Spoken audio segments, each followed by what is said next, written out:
13 अक्टूबर रविवार के दिन पापा कुश एकादशी पर तुलसी के पौधे का उपाय चमकाए। आपका भाग्य पूज्य गुरुदेव द्वारा बताए गए आज के खास वीडियो में एकादशी के विशेष उपाय बताएंगे। सुंदर सुंदर से सभी उपाय हैं, जरूर से करेगा।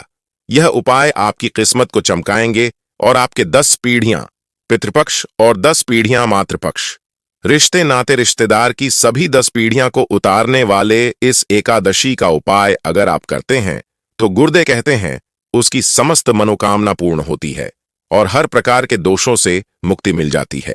तो ध्यान से आज का वीडियो देखिए। आपको बता दें, जो एकादशी पापा कुशा एकादशी है, यह 1 नहीं 2 दिन मनाई जा रही है। देखिए, 13 अक्टूबर को भी एकादशी है और 14 अक्टूबर को भी एकादशी है। तो जो उपाय आज की वीडियो में आपके लिए लेकर आए हैं, तुलसी के पौधे से जुड़ा हुआ उपाय। यह उपाय आप 13 तारीख को भी कर सकते हैं और 14 तारीख को भी आप यह उपाय कर सकते हैं। अब बात कर लेते हैं कि व्रत किसको कैसे रखना है। तो गृहस्थ जीवन वाले लोग 13 अक्टूबर को व्रत रखेंगे एकादशी का, और वहीं जो वैष्णव जन के संप्रदाय के लोग हैं वह लोग 14 तारीख को व्रत करेंगे और 15 तारीख को व्रत का पारण करेंगे। अब देखिए, बात कर लेते हैं कि एकादशी पर जो तुलसी का उपाय आपको करना है, कैसे यह आपके भाग्य को चमकाए और किस तरह से आपको इस उपाय को करना है। तो देखिए, श्री हरि विष्णु का पूजन किया जाता है एकादशी पर, मां लक्ष्मी का पूजन किया जाता है और श्री हरि विष्णु की पूजा अधूरी होती है मां तुलसी के बिना। तो देखिए, आज की वीडियो में तुलसी का उपाय इसलिए लेकर आए हैं क्योंकि इस उपाय को अगर आप कर लेते हैं तो 1 साल के अंदर आप करोड़पति बनकर रहते हैं। आपका भाग्य जो है यह आपका साथ देता है, क्योंकि जब व्यक्ति को भाग्य का साथ ना मिले ना तो उसके जीवन में दुख कष्ट तकलीफें बढ़ती चली जाती हैं, और जब भाग्य का साथ मिलता है ना तो हर तरफ से धन लाभ होता है। उसके घर में पैसा भी आता है, उसके घर से बीमारियां भी दूर होती हैं और सुख समृद्धि से घर भरता चला जाता है। पापा कुश एकादशी ही एक ऐसी एकादशी है जो कि श्री हरि विष्णु को बहुत प्रिय होती है। अब देखिए, इस दिन उपाय करते हैं आप पूजा पाठ श्री हरि विष्णु की करते हैं ना, तो आप ऐसा समझ लीजिए मोक्ष के द्वार भी खुल जाते हैं और आपके जीवन के जितने भी कष्ट हैं, दुख हैं, वो दूर हो जाते हैं। अब तुलसी मैया का उपाय है तो श्री हरि विष्णु तो आपसे प्रसन्न होकर ही रहेंगे, और श्री हरि विष्णु को जो प्रसन्न कर लेता है, मां लक्ष्मी तो स्वयं उस व्यक्ति से प्रसन्न हो जाती हैं, क्योंकि जहां श्री हरि विष्णु वहां पर धन की देवी मां लक्ष्मी वास करती हैं। जब श्री हरि विष्णु योग निद्रा से जागते हैं तब सबसे पहले दर्शन किसका करते हैं? मां तुलसी का करते हैं। इसीलिए एकादशी पर तुलसी का यह उपाय आपको जरूर करना है। अब चलिए बात कर लेते हैं। उपाय को करने के लिए आपको क्या क्या यहां पर लेना है। 1 चुटकी या 2 चुटकी पिसी हुई हल्दी लेनी है, 1 दीपक लेना है, चाहे आटे का ले लीजिए या फिर मिट्टी का ले लीजिए। शुद्ध देसी घी लेना है, रुई की गोल बाती दीपक में लगानी है, शुद्ध देसी घी भरना है और दीपक कर लेना है तैयार। अच्छा, आटे का दीपक तैयार कर रहे हैं, तब तो बहुत उत्तम है। अब बहुत सारे लोग हैं जो कहेंगे कि आटे का दीपक नहीं बनाना आता है या तैयार नहीं कर सकते। कोई बात नहीं, मिट्टी का ले लीजिए, आस्था सच्ची होनी चाहिए, है ना।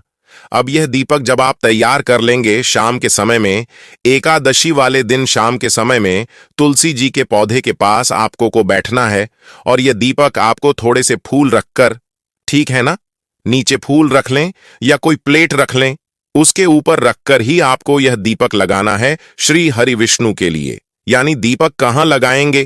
तुलसी जी के पौधे के पास। लेकिन लगाना किसके लिए है? श्री हरि विष्णु के लिए, क्योंकि जब भी आप श्री हरि विष्णु के लिए तुलसी जी के पौधे के पास दीपक लगाते हैं, मां तुलसी बिना कहे आपके जीवन के सारे कष्टों को, सारे दुखों को दूर करती हैं। इसीलिए जब भी आप एकादशी पर तुलसी के पौधे के पास यह हल्दी वाला दीपक लगाएंगे ना, तो रातों रात आपका भाग्य चमक जाएगा। तो जरूर से इस उपाय को करिए और देखिए आपका भाग्य जो है वह कैसे चमकता है। 1 साल के अंदर अंदर आप महाधनी महाकरोड़पति भी बन सकते हैं अगर मां लक्ष्मी और श्री हरि विष्णु का आशीर्वाद मिल गया, क्योंकि इनकी कृपा जिन्हें मिल जाती है ना, पीढ़ी दर पीढ़ी धन बढ़ता है, कभी धन में कमी नहीं आती है। तो इस बार एकादशी पर जरूर से यह उपाय, हम सबको पता है कि नवरात्रि अब यहां पर खत्म हो चुकी है और नवरात्र के ठीक बाद पड़ने वाली जो एकादशी है जिसे हम लोग पापाकुशा एकादशी के नाम से जानते हैं। फैमिली को लेके, परिवार को लेके आज भी लोग बहुत ज्यादा चिंतित होते हैं। हर इंसान की कामना है कि उनकी जो फैमिली हो, उनका जो परिवार हो, वो हमेशा खुश रहे। तो बस आपको तुलसी माता के 3 पत्ते लेने हैं, मात्र 3 पत्ते आपको। अब अगला उपाय करना है। क्या आपके परिवार को खुशहाल बनाएगा और धन धान्य से भरपूर कर देगा। एक छोटा सा उपाय करके देखिएगा, आपकी जो भी मनोकामना होगी वो तो पूरी होगी। साथ ही साथ फैमिली परिवार में आपकी खुशियां जरूर आएंगी, जो कि पूज्य गुरुजी की कथा से सुन के बहुत अच्छे से आपको समझाऊं। प्यारा सा उपाय है, तो समझने की पूरी कोशिश करिएगा, ठीक है ना। देखो यहाँ पे आप सभी को दिख रहा होगा तुलसी माता का पेड़। सबसे पहले एक छोटा सा नियम समझेंगे एकादशी का, जो कि मैंने आपको कई बार बता भी रखा है। एकादशी के दिन चाहे वह तुलसी माता का पेड़ हो या फिर किसी भी वृक्ष की कोई भी फूल हो, पत्तियां हो, आपको अपने हाथों से नहीं तोड़ना चाहिए, वरना दोष बहुत लगता है। और अगर आप मान लीजिए एकादशी का व्रत हो, तब तो आपको तोड़ना ही नहीं है, वरना उस एकादशी व्रत का जो फल होता है वो आपको नहीं मिलता। इस चीज का भी ध्यान रखिएगा। अब कहोगे भैया आपने तो बताया कि हमें एकादशी के दिन तुलसी माता की 3 पत्ते लेने हैं और तोड़ना भी नहीं है, तो इसका तरीका क्या है। आपके घर में जो तुलसी माता का पौधा होगा, और मुझे पूरी उम्मीद है कि आप सभी हिंदू मेरे भाई बहन के घर में तुलसी माता का पेड़ होगा, उनमें से कोई भी 3 पत्ता ले लो। उनमें से कहने का मतलब क्या है कि जो पत्ते नीचे पड़े हुए होंगे, आप रात में सो जाओगे, सुबह जब उठोगे तो देखोगे तुलसी माता के पेड़ के नीचे कुछ ना कुछ पत्ते जरूर गिरे होते हैं। हर किसी के यहां तो उनमें से कोई भी 3 पत्ता उठा लेना। 3 पत्ते के साथ में हमें एक चीज की और जरूरत है। एकादशी के दिन हल्दी का बहुत बड़ा महत्व है, क्योंकि इस दिन हम भगवान हरि की पूजा करते हैं, भगवान विष्णु की आराधना करते हैं। पता है आपको ना। देखो, थोड़ा नियम समझिए। जो हल्दी लेना उसको छोटी सी कटोरी में लेके इसका गाढ़ा सा पेस्ट बनाना, बहुत लाइट सा नहीं। कुछ लोग पानी ज्यादा डाल देते हैं, बहुत गाढ़ा सा पेस्ट बनाना। अब यहां पे मैं हल्दी के कुछ पत्ते बनाने की कोशिश कर रहा हूं। जैसे मान लीजिए कि ये आपने लिया, उसके तुलसी माता के पत्ते ले लिए। कितने पत्ते लिए? 3 पत्ते। अब इन 3 पत्तों के ऊपर जो मैंने आपको हल्दी की एक एक बिंदी इन्हीं 3 के तीनों पत्तों के ऊपर आपको लगानी है। जब आप लगाओगे तो भगवान विष्णु का स्मरण करेंगे। एक मंत्र है भगवान विष्णु का, भगवान हरि का, और वो मंत्र है ओम नमो भगवते वासुदेवाय। कौन सा मंत्र है? ओम नमो भगवते वासुदेवाय का स्मरण करते हुए 3 पत्तों पे लगाना। अब इन 3 पत्तों को आपको अपने घर पे 3 स्थान पे रखना है, ठीक है ना। सबसे पहला स्थान तुलसी माता के पेड़ के नीचे रखना होगा। नीचे मतलब उनकी जो क्यारी होती है, उसी जड़ के पास में एक पत्ता रखेंगे, ओम नमो भगवते वासुदेवाय का ध्यान करके। जो दूसरा पत्ता होगा तुलसी माता का, जिस पे आपने हल्दी लगाई है, आपके घर में जो भगवान विष्णु की फोटो हो, मूर्ति हो, प्रतिमा हो, कुछ भी हो, भगवान विष्णु का, भगवान नारायण का, भगवान हरि का, उनके पास आपको दूसरा पत्ता रखना होगा। जो तीसरा पत्ता होगा आपके घर में, जहां पे भी रुपए पैसे गहने जेवरात रखे जाते हो, उस स्थान पर आपको रखना है तुलसी माता का ये तीसरा पत्ता। यकीन मान लीजिए, जो भी व्यक्ति अपने घर पे इस उपाय को कर लेता है, उनके घर में सुख शांति समृद्धि आती है और परिवार में हमेशा खुशियां बनी रहती हैं। अब यहां पे कुछ डाउट आप लोग के दूर करता हूं। कुछ लोग कहेंगे गुरुजी, जो हम भगवान विष्णु के पास समर्पित करेंगे, उसे कब तक समर्पित करना है? एकादशी जब खत्म हो जाए तो उस पत्ते को उठाना और फिर ला करके तुलसी माता के क्यारे के नीचे डालना। बाकी जो आपने अपने घर की तिजोरी में, अलमारी में रखा है, उसको वहां पे रखा रहने दो। मेरी बात समझ में आ रही क्या?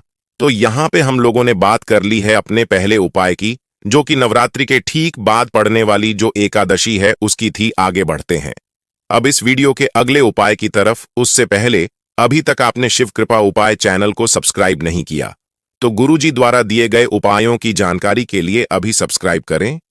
कमेंट में हर हर महादेव जरूर लिखें।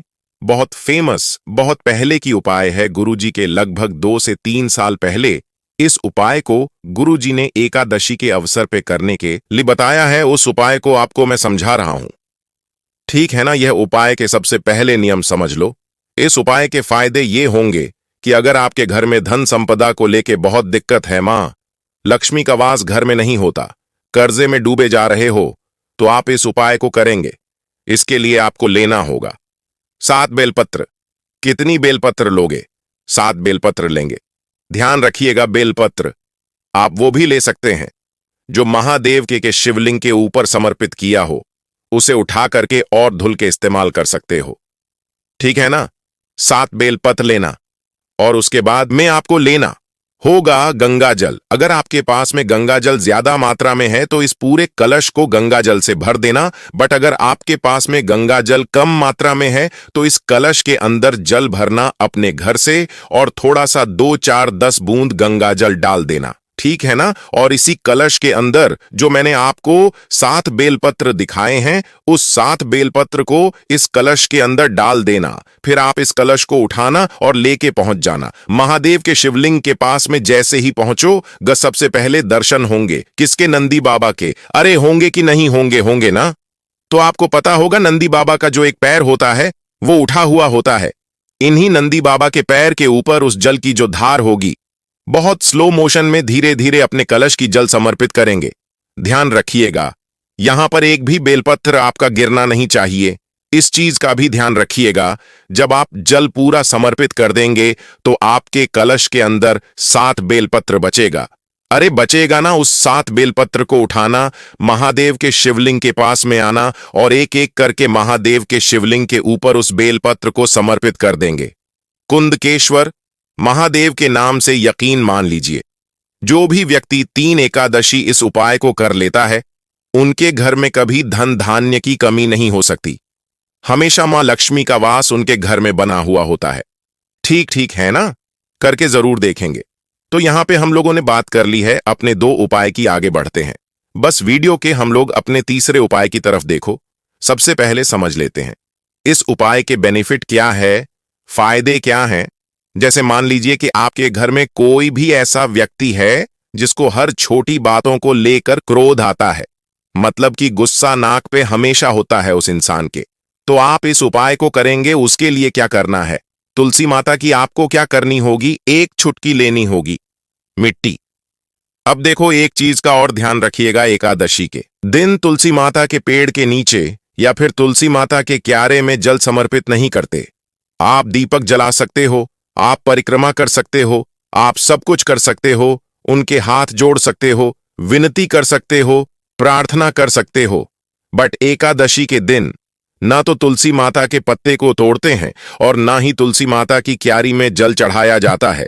समझ रहे हो क्या करना है? बस आपको एक चुटकी मिट्टी उठानी होगी, साथ ही साथ तांबे का लोटा लेना है, उसमें आपको जल भरना है। चुटकी उठाएंगे, ज्यादा नहीं उठाएंगे। अब एक चुटकी मिट्टी के साथ में आपको 11 तुलसी माता के पत्ते भी लेने हैं और वही पत्ते लेना जो नीचे जमीन पे पड़े हों, है ना? तुलसी माता की जो मिट्टी होगी उसको अपने पास रखेंगे। सबसे पहले जल भरेंगे, इसके अंदर थोड़ा सा गंगा जल डालेंगे जो 11 तुलसी माता के पत्ते होंगे, कलश के अंदर डाल देना। एक छोटा सा नियम और फॉलो करना है, और वो नियम है इस कलश को किसी लाल कपड़े से बांध देना। अगर आपके घर में रुमाल हो, कोई चुनरी हो, जरूरी नहीं, नया ही कपड़ा हो, पुराना कपड़ा भी हो सकता है, इसके मुख को बांध देना। इस कलश को उठाना, आप किसी भी मंदिर में चले जाओ, देवता के मंदिर में जाना है, किसी देवी के मंदिर में नहीं जाना। किसी भी देवता, मतलब किसी भी देवता के मंदिर में सिर्फ महादेव का शिवलिंग मंदिर छोड़ करके किसी भी देवता के मंदिर में जाओ। इस कलश को 5 मिनट तक रख के विनती करके, प्रार्थना करके और फिर इस कलश को उठाना। आप किसी भी वृक्ष के नीचे जो हरा भरा हो, किसी फूल पत्ती का भी पेड़ हो, उसके नीचे ओम नमो भगवते वासुदेवाय का ध्यान करके अगर आप छींट देते हैं, मनोकामना तो पूर्ति होती है। साथ ही साथ क्रोध अगर कोई व्यक्ति घर में आप किए होता है तो वो खत्म होता है।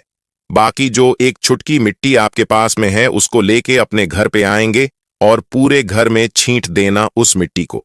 ठीक है ना? 3 उपाय की बात हमने कर ली है। आगे बढ़ते हैं।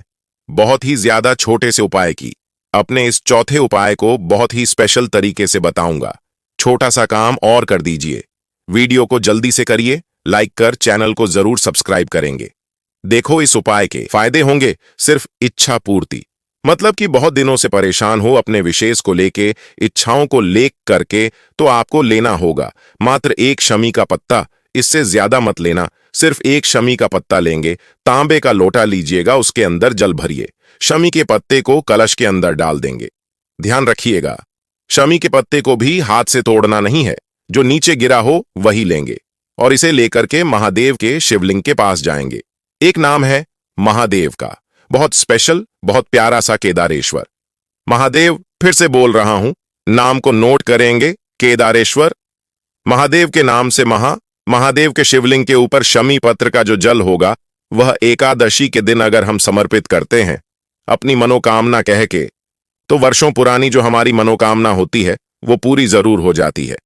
मैंने कोशिश की आप सभी को इस पंपाकुश एकादशी के स्पेशल से उपाय को समझाने की, जो कि ये एकादशी नवरात्रि के बाद आई है। इन उपायों को जरूर ध्यान से कर लीजिएगा। चलिए बात कर लेते हैं अब अपने अंतिम उपाय की, और यह जो उपाय आपको बताने जा रहे हैं एकादशी पर ही आपको करना है। इस उपाय को अगर आप एकादशी पर करते हैं तो स्थिर लक्ष्मी का आपके घर में वास होता है और कभी भी मां लक्ष्मी आपके घर को छोड़कर नहीं जाती है। तो देखिए, धन की देवी मां लक्ष्मी का एक नाम चंचला भी है और वह एक जगह नहीं ठहरती हैं। अगर आप चाहते हैं कि मां लक्ष्मी आपके घर में आए भी और हमेशा आपके घर में रहे, तो यह छोटा सा उपाय एकादशी पर जरूर करिए।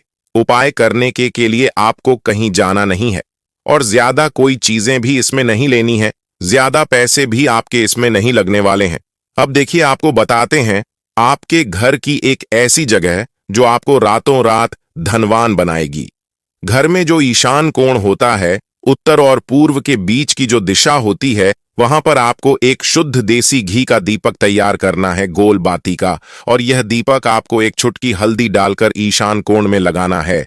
अब देखिए, ये जो ईशान कोण होती है, यानी उत्तर और पूर्व के बीच की जो दिशा होती है, यह जो स्थान होता है, यह मां लक्ष्मी की दिशा होती है, यह भगवान कुबेर की दिशा होती है, यही दिशा होती है। भगवान गणपति की जो रिद्धि सिद्धि के साथ घर में आते हैं, प्रथम पूजनीय भी हैं और सबसे बुद्धिमान भी हैं। और धन की देवी मां लक्ष्मी हमेशा किसके साथ रहती है? उनका पूजन किसके साथ होता है? भगवान गणेश के साथ, क्योंकि मां लक्ष्मी ने स्वयं कहा है कि जब भी मेरा पूजन होगा, भगवान गणेश का पूजन उनके साथ जरूर किया जाएगा, तभी उनकी पूजा सफल होगी और पूरी होगी। और इसीलिए जब हम दीपावली पर पूजन करते हैं तो मां लक्ष्मी के साथ साथ हम भगवान गणपति का पूजन जरूर करते हैं।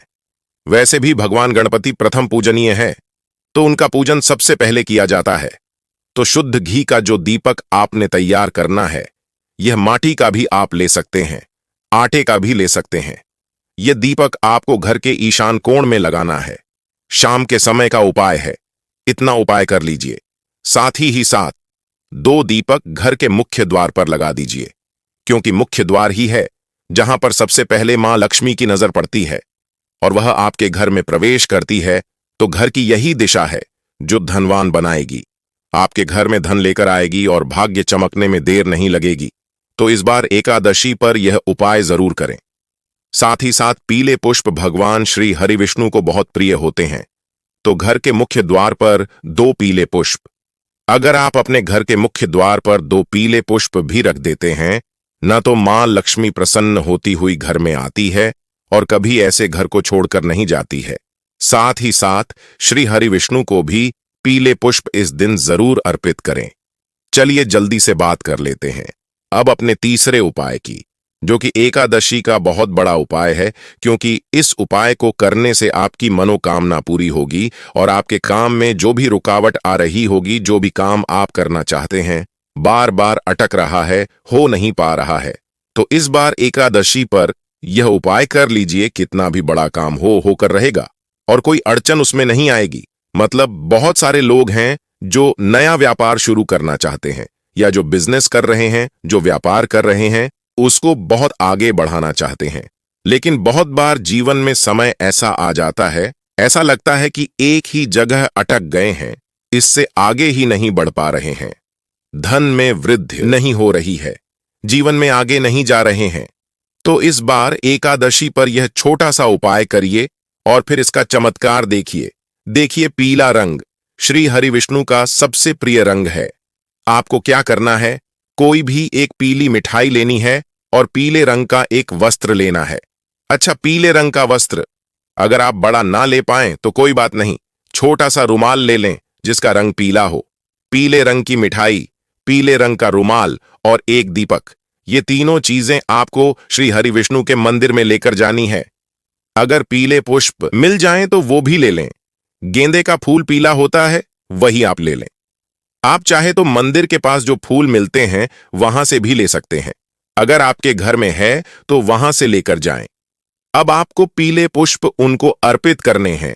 पीला रुमाल जो आप लेकर के गए हैं, यह श्री हरि विष्णु को अर्पित करना है। पीले रंग की मिठाई का भोग श्री हरि विष्णु को लगाना है और दीपक प्रज्वलित करना है और अपनी मनोकामना श्री हरि विष्णु से कह देना है। साथ ही साथ मां लक्ष्मी का ध्यान करना बिल्कुल ना भूलें, क्योंकि आपको बता दें, श्री हरि विष्णु का पूजन और मां लक्ष्मी का पूजन हमेशा एक साथ ही किया जाता है। तो आपके घर के आसपास जहां भी श्री हरि विष्णु का कोई मंदिर हो या ऐसा कोई मंदिर हो जहां श्री हरि विष्णु की कोई मूर्ति हो, कोई प्रतिमा हो, वहां पर जाकर आपको एकादशी में इस उपाय को करना है। चाहे सुबह को कर लेना, चाहे शाम को कर लेना, फिर देखना आपका भाग्य कैसे चमकेगा और आपकी बड़ी से बड़ी मनोकामना को भी श्री हरि विष्णु बहुत जल्दी पूरा कर देंगे। तो आज की वीडियो में एकादशी के बहुत उत्तम उपाय आपके लिए लेकर आए थे और आपको एक एक उपाय बहुत अच्छे से समझाने का प्रयास किया। अगर उसके बाद भी आपको कुछ पूछना हो, कुछ ऐसा जो समझ नहीं आया हो, तो कमेंट सेक्शन में आप पूछ सकते हैं। वीडियो को लाइक करके चैनल शिव कृपा उपाय को जरूर सब्सक्राइब कर लें। जो लोग हमारे चैनल पर पहली बार आए हैं, जयकारा जरूर लगाकर जाएं। जय मां लक्ष्मी जरूर लिख दीजिए, जिससे कि श्री हरि विष्णु अधिक से अधिक धनवान आपको बनाएं, सुख समृद्धि से आपका घर भरता चला जाए। तो आप सभी हर हर महादेव, जय शिव शंभू, जय हो माता लक्ष्मी की जय हो, श्री हरि विष्णु की जरूर से कमेंट बॉक्स में लिख दें।